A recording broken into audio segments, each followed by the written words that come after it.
I was thinking about an Old Testament story, which got me, is the message that I will be sharing. And I titled this one, Tested. Anyone here ever been tested by anything? Of course, right? We get tested at work, we get tested at school, we get tested. But we get tested in what we believe. And if we profess to be followers of Jesus Christ, Satan is going to do things to throw roadblocks. But sometimes our faith gets tested, sometimes our belief gets tested. But this Old Testament picture was a person, in a sense, got tested. And I had to ask myself, will he pass? He kind of did, but he kind of didn't. But I thought the stories from the past really can have some present day, how would you say, merit. So one of the stories I'm going to do, it shows a man who was challenged by a situation. The man that I'm talking about lived over 3,400 years ago. It's a while, right? But the pressures that he was under 3,400 years ago are some of the same pressures that we have today. Nothing's really changed. The geography has. Okay? He was a man of God and he was a prophet. He was a man of God who was a prophet. Yet, he was not an Israelite. It was during the time that the Israelites were in the wilderness, that 40 years in the wilderness. But here's a man who was a prophet of God, but he wasn't an Israelite, and he didn't even live with the Israelites or in the kingdom. He lived in a land called Moab. So for all of you, you know exactly where Moab is, right? Yeah. Best way to say is, if you have a general idea of the Dead Sea and Jericho, Moab is right in that little area. And it was at the time near the end of the wilderness experience where Moses and the Israelites were out in there. But this man got himself into a bit of a pickle. And I think God can use it as a warning. If we look at the story and remember this man's name, we can look at the story and maybe it'll be a warning to me or you at some time when we find ourselves maybe wanting to compromise.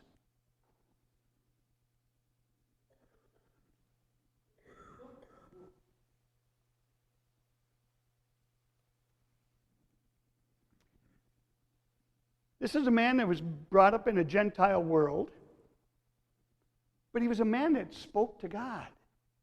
Spoke to Yahweh, Jehovah, whatever name. And he was a man that God spoke to him. He was a person that God was using to share his thoughts with those around him, even though they weren't the chosen Israelites. But he was also a man who struggled, like we do at times, with worldly treasures. You know, bottom line is sometimes those little new shiny things can get a hold of us. But he struggled with those, and he struggled with people. Sometimes we're people pleasers. Sometimes we want to be acknowledged. Sometimes we want to have authority. But he struggled with the same things. So in many ways, he's no different than any of us. Some of you may have figured out who I'm talking about. Anyone here want to bring up a name? Balaam. Balaam. So here's the situation. The Israelites and Moses were in exile, out into the wilderness, on the way to the promised land. Been out there many years. Shortly before this, they had the deal where they were all complaining to Moses.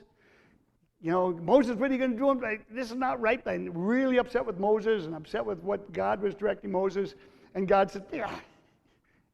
I'm going to paraphrase with the Napoli paraphrase. You guys bug me. You guys are driving me nuts. So what I'm going to do is I'm going to send these insects. I'm going to send these insects and they're going to bite you. And you're going to die. That's how frustrated I am. But he tells Moses, do a brass serpent on a pole. And if they get bit by one of these things and they come and they put their eyes on this brass serpent, they'll live.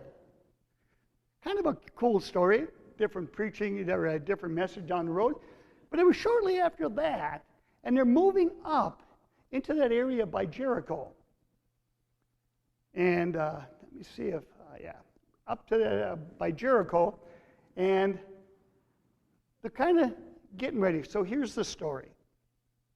It starts in Numbers chapter 22, and I'm going to start with verse 1. Now we know that that's one of the most popular books in the Bible, right? Numbers. I will not ask any of you how many of you read Numbers, but I'll tell you, they got some good stories there. So it starts with verse 1. Then the sons of Israel set out and camped in the plains of Moab beyond the Jordan, opposite Jericho. And Balak, the son of Zippor, saw all that Israel had done to the Amorites. So Moab was in great fear because the people, they were so numerous, and Moab was in dread of the sons of Israel.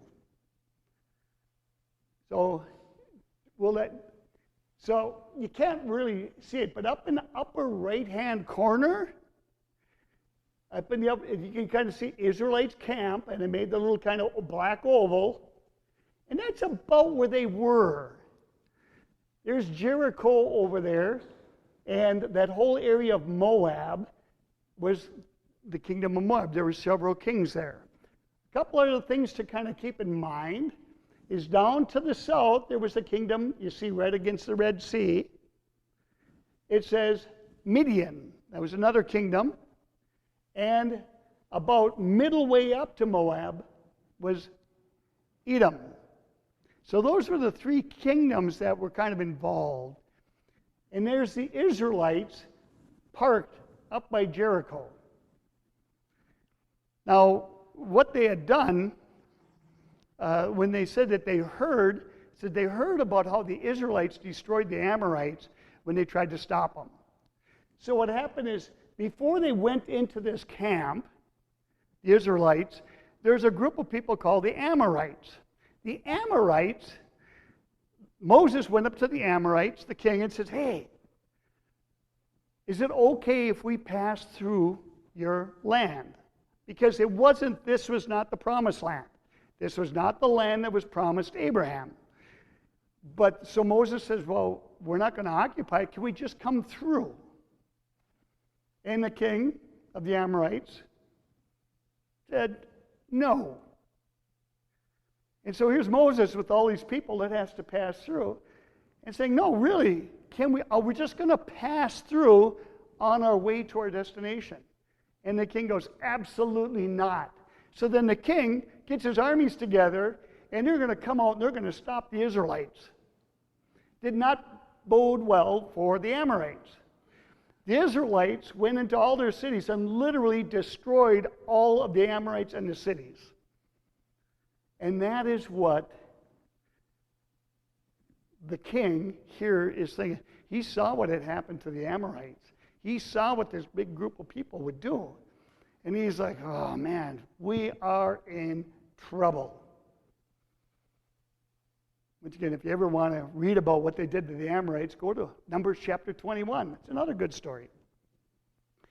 I'm going to pick up in verse 5 of where I started. He said, so he, and that's Balak, he's the king of Moab, sent messengers to Balaam, the son of Beor, at Pethor, which is a river, which is near the river in the land of the sons of the people, to call him, saying, behold, a people came out of Egypt. Now, Balaam, once again, for those north of Israel today, there's a country called Syria. And this particular city is up in that area. So it was not an Israelite at any point in time. He was not of the blood of Abraham. That's where he came from, this Balaam. So anyways, Balak sends people to Balaam, because he's a prophet, and says, man, Behold, there's a people coming out of Egypt. Behold, they cover the surface of the land, and they are settled opposite me. So now, please come, curse this people for me, since they are too mighty for me. Perhaps I may be able to strike them down and drive them out of the land. For I know he whom you bless is blessed, and whom you curse is cursed. Again, Balaam wasn't an Israelite. Balak knew he was a prophet that talked to God. God heard him, went through God. He says, I got all these Israelites sitting opposite me. I saw what they did to the Amorites. I don't have a chance. So he goes to the Balaam, who's the prophet, who apparently he's known to talk with God, and what he asks, God happens. And he said, would you come down and would you curse these people? And so then I will, at least will have a chance to stop them.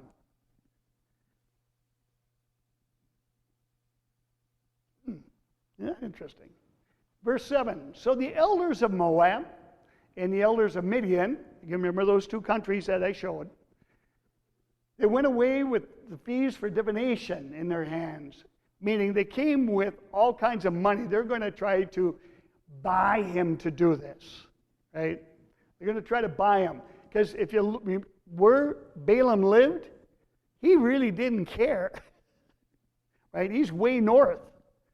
But they're going to try to buy him to curse the Israelites. And they came to Balaam and they spoke Balak's words to him. And he said to them, spend the night here, and I will bring word back to you as Yahweh may speak to me. And the leaders of Moab stayed with Balaam. Then God came to Balaam and said, who are these men with you? And Balaam said to God, Balak, the son of Zippor, king of Moab, has sent word to me. Verse 11. Behold, there is a people who came out of Egypt, and they cover the surface of the land. Now come, curse them for me. Perhaps I may be able to fight against them and drive them out. This is what Balaam told God. And God said to Balaam, do not go with them. You shall not curse the people, for they are blessed. So Balaam arose in the morning, and he said to Balak's leaders, go back to your land, for Yahweh has refused to allow me to go with you. And the leaders of Moab arose and came to Balak and said, Balaam refused to come with us. We think it's over. Not over. But do this. Remember what God told Balaam. This is important. What did God tell Balaam? No, do not go with them and do not curse them. Right? So we go on. It says, but Balak would not take no as the answer. Then Balak again sent leaders, more numerous, more honorable than the former. Meaning, he was trying to impress them with the first wave of people. That didn't work. Now he's going to try to really impress Balaam. Isn't that kind of, if someone comes up and says, will you give me a hand? And you think, nah. But also, what if they're really of importance? What if they're really wealthy? What if they're really, and then that person comes? All of a sudden, we'll have more impression. That's what Balak was counting on. Thus says Balak, the son of Zippor, let nothing, I beg you, withhold you from coming to me, for I will indeed honor you richly, and I will do whatever you say to me. Please come then, curse this people for me. And Balaam replied to the servants of Balak, though Balak were to give me his house full of silver and gold, I could do nothing, either small or great, to trespass the command of Yahweh, my God. Okay. Sounds pretty good up until this point, but at this point, something's occurring in Balaam. Something's occurring, and is he beginning to be tempted about what he had just heard? About Nothing is going to stop. You can really be important. You'll be a man of honor. Is he beginning to change his mind? Or having second thoughts? Sometimes with us, we know what right and wrong is, right? If any of you are tempted or you have sin in our lives, and we're just really struggling, and then all of a sudden we're tempted to do this sin, we know what right and wrong is, right? I should not do that. That is not good.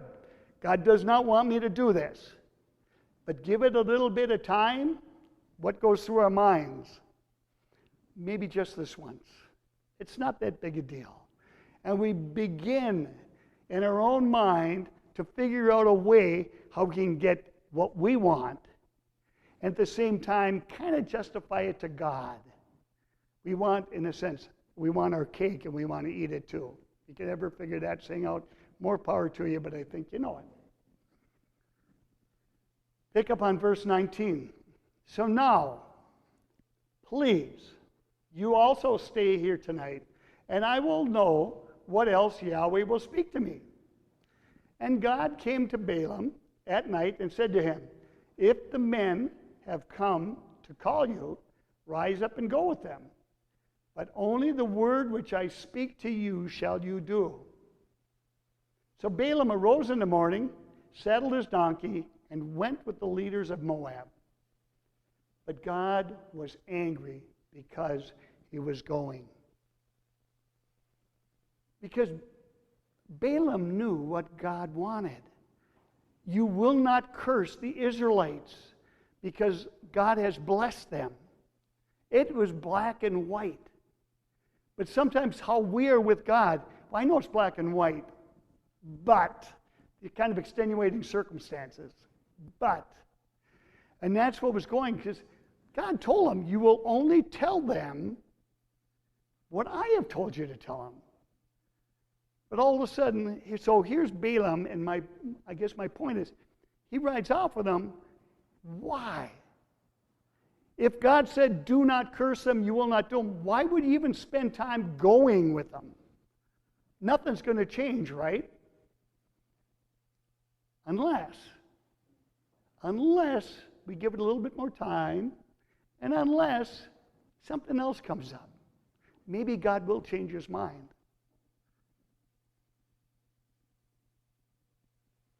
Balaam knew two things at this point, and he still went. He knew the intentions of what these men wanted and what Balak wanted, right? He, black and white, he knew what he was going to be asked to do. And he knew absolutely what God said not to do and what he should be doing. But Balaam was torn. And part of me is I'm kind of superimposing my own thoughts on him because in my life I've had these moments. I know, right? But maybe I can figure out a way to make this work. And it could be something I've done for the family, right? So I remember times in my life, transparency is good for the soul, and I had a new job, a new position, I got to travel, and I got to think more highly of myself than I actually was, you know. Had nice clothes, I could drive around in new cars. And I remember the family was having a big deal. And I knew that as a husband and a father, I knew exactly what I should do. I know what God called me to do. To be a husband and a father and to do that. But you know what I wanted? I wanted to go to Memphis. I'd never been to Memphis. There was a seminar in Memphis. There was big shots from the company that I worked with in Memphis. That'd be really, really cool. So you know what I did? I went to my wife and said, you know, I really don't want to go. I really don't want to go. But they kind of want me to. It's kind of my job. And you know, we do have a pretty nice life going on right now. And I began to justify this. So I made it to Memphis. And then the guilt hit. Because I knew where I should have been. I compromised what I knew was right. Balaam was in the process of possibly compromising. Sometimes you and I have put ourselves in positions and compromised ourselves. You say, if you look at the bulletin on the very front, there's a Catholic bishop. His name was Sheen. And all he said was, anyone want to read what I put on the bulletin right in that picture? Out loud. Temptation is not a sin, but playing with temptation invites sin. There we go. And so here's Balaam on his way. There is no good that's going to come out of this over and above what God already told him. And Yahweh, so what happened is now God is upset with him. Balaam is on his donkey and he's going to go ride. Now this is a story that many of you heard. Verse 22. There's A, B, and C. Part of 22C says, so the angel of Yahweh took his stand in the way as an adversary against him. So on his way, God sends an angel to stop him, to stop Balaam. Because God's yes is yes, his no is no. Nothing was going to change, and he was not Balaam. There's no way that he was going to allow Balaam to curse those that he blessed. Okay? But Balaam didn't quite understand the gravity of the situation. He understood what God wanted, but he was still kind of moving in between. God gave him a chance to turn down that temptation of wealth, of prestige, of authority. But he chose to tempt himself by going. Chose to go. Picking up on verse 22, now Balaam, he was riding his donkey, and his two young men were with him. Then the donkey saw the angel of the Yahweh, the Lord, standing in the way with his drawn sword in his hand. And the donkey turned off from the way and went into the field. So, first thing is, I'm reading out of a book called the Legacy Bible, that Bible, and then Yahweh, YHWH, whenever that Hebrew term is used, it comes out, Yahweh. But so anyways, now, Balaam is on his donkey, and he's riding down the road, and what does the donkey see? He sees the angel of God with the sword standing on the road. And what does the donkey do? He takes his master and they veer off into a field. Right? It only makes sense. Well, here's what Balaam did. So Balaam struck the donkey to turn it back into the way. Then the angel of Yahweh stood in a narrow path of the vineyards, with a wall on one side and a wall on one side, on that side. And the donkey saw the angel of Yahweh, and it pressed itself to the wall and pressed Balaam's foot against the wall. So he struck it again. So what it is now we get this narrow little path, vineyards, a wall on one side. The donkey sees what? He sees the angel with the sword going to strike down his master. So what does the donkey do? Student body right. Balaam's leg gets crushed within the wall, and his foot gets crushed. Balaam turns around, strikes the donkey again. Verse 26, and the angel of Yahweh passed on ahead and stood in a narrow place where there was no way to turn to the right hand or the left.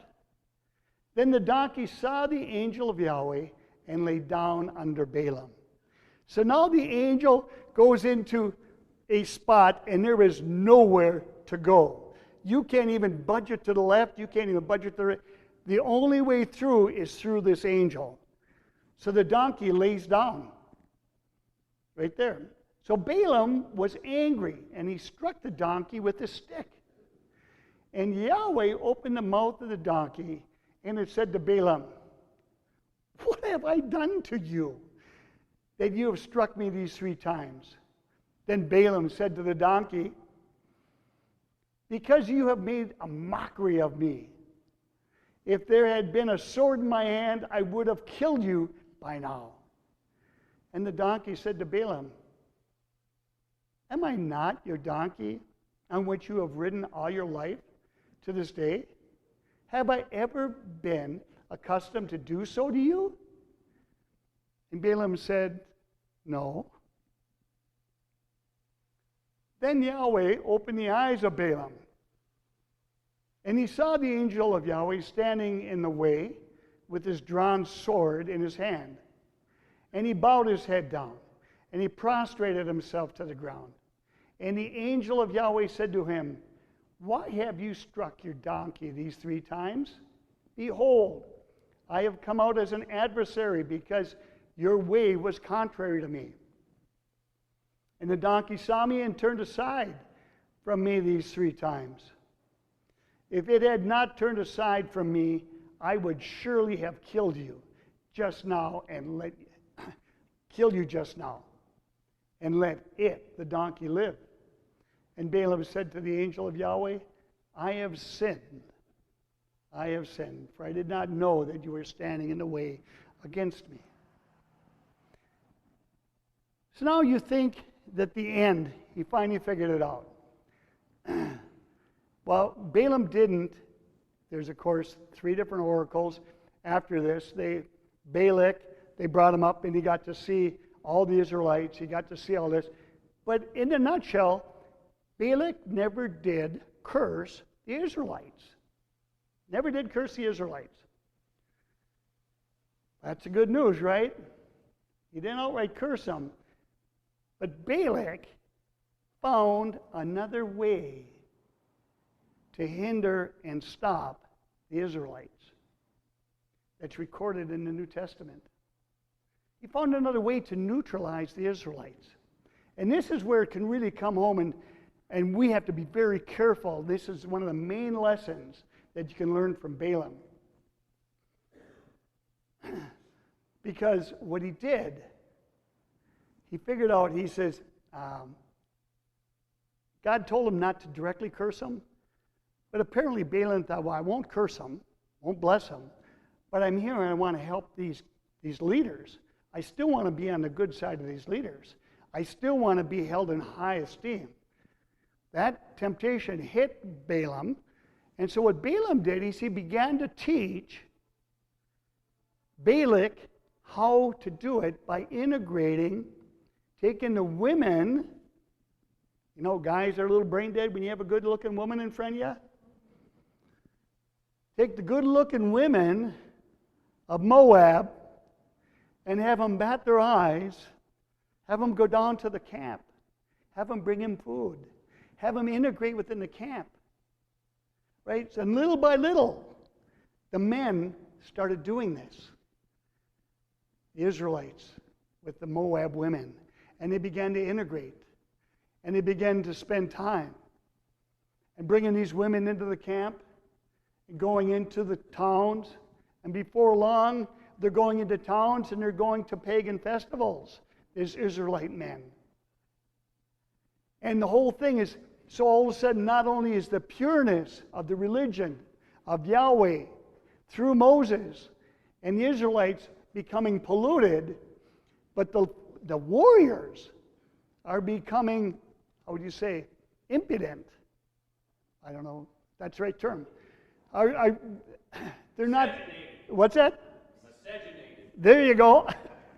Because all of a sudden they're there, and they're no longer going to be the warriors that would be attacking Moab, because they got the women there. Right? This is my girlfriend. Ain't she pretty? And so anyways, this is going on. Not that you and I would ever do anything like that, would we? We'd never compromise with the world. When God says do this or don't do this, we just stand up and say, I'm a soldier of God and I will not do it, right? Yeah. Wish that were true all the time. I struggle. We all struggle. And sometimes the world comes in and we'll struggle with this stuff. We'll struggle with the Bible through the Word of God. Says, this is how I want you to live. But you look around and society's different. Well, if so many people are doing it and it seems like they're doing fine, what's so bad about it? What's so bad about it is God said don't do it. Or God said to do this. God said this is how we're supposed to teach. This is how we're supposed to do it. Well, what do you mean? Well, you don't understand. Yeah, I know God tells me to forgive others, to love my neighbor as myself, to look upon one another through the eyes of his Son, Jesus Christ. I understand that, but you don't understand what a schmuck that person is, and there's no way I'm going to do that. And you know what? And the rest of the world that gets away with it, why can't I? But the world becomes blended, compromised. And it led to the death of Balaam. After he got figured out, it says that his teaching to Balak was get the women involved with the guys.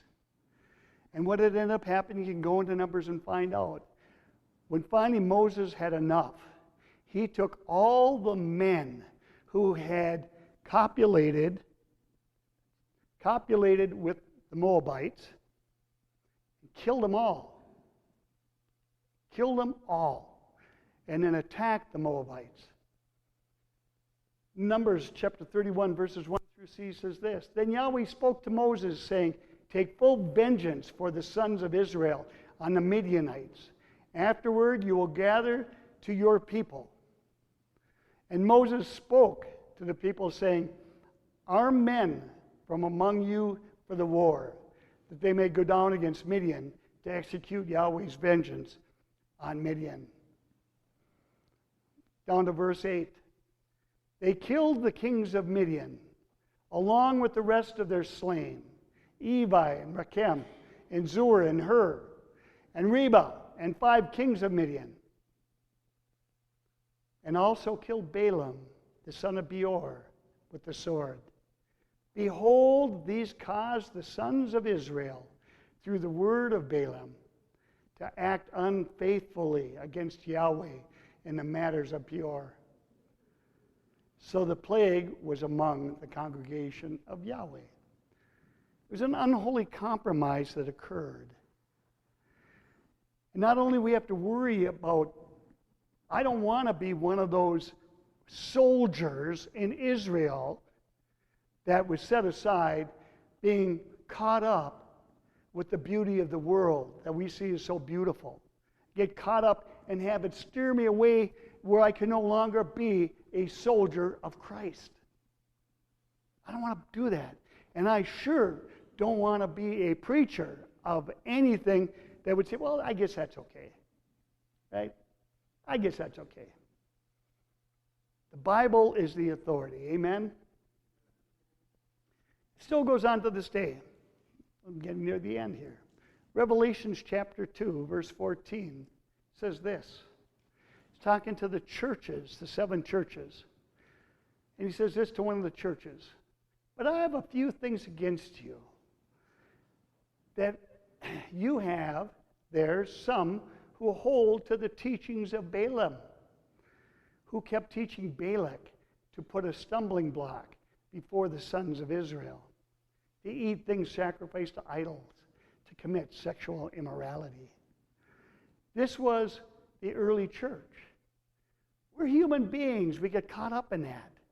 And when Jesus was speaking in Revelation to the 7 churches, he said, the teachings of Balaam on trying to integrate the world into the truth of the gospel.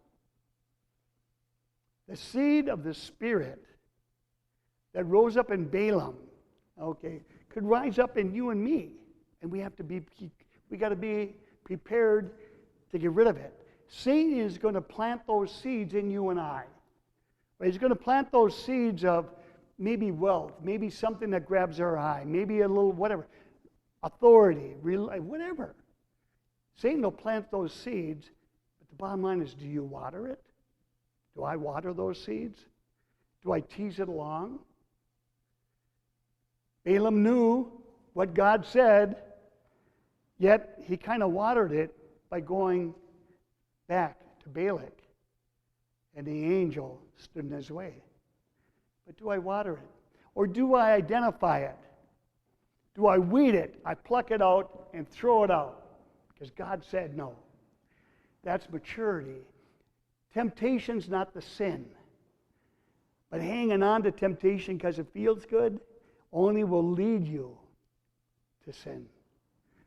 When you're tempted and you know it's not what God wants, you need to take your eyes, put it on Him, let that seed never germinate. And that's how Satan gets along. We have some of us, sometimes in our lives, have sin that just got such a grip on us. It's like a weed with roots. I garden with my wife, right? And it is amazing when I go and I weed, and I pull out a weed and I think I got it, and the turkey pops up somewhere else. I got a tree that we cut down 10 years ago in our backyard. It's a box elder tree. And guess what? 30 feet away, we have to keep cutting down these stupid shoots that come up to the blueberries. The roots are in there. I got to get to the root if I want to kill it. Sometimes we have sin in our life that we just can't kill just by saying no. We need to sit there and look, and we need to take that soil and create a soil in our life that weed will not, the roots will not be able to grow. Amen? So with that, you guys want to come up and close with a song. But with that, think of Balaam. Think of the compromise. The story is great, with the donkey talking to Balaam. Another amazing thing is Balaam talked back to the donkey. Right? That's kind of cool. You and I would have gone like, did I just hear something? Yeah. But he got right into talking back to the donkey, but he didn't curse him.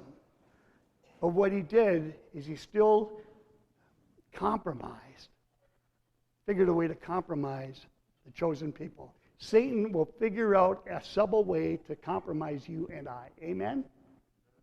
Let's close with the song.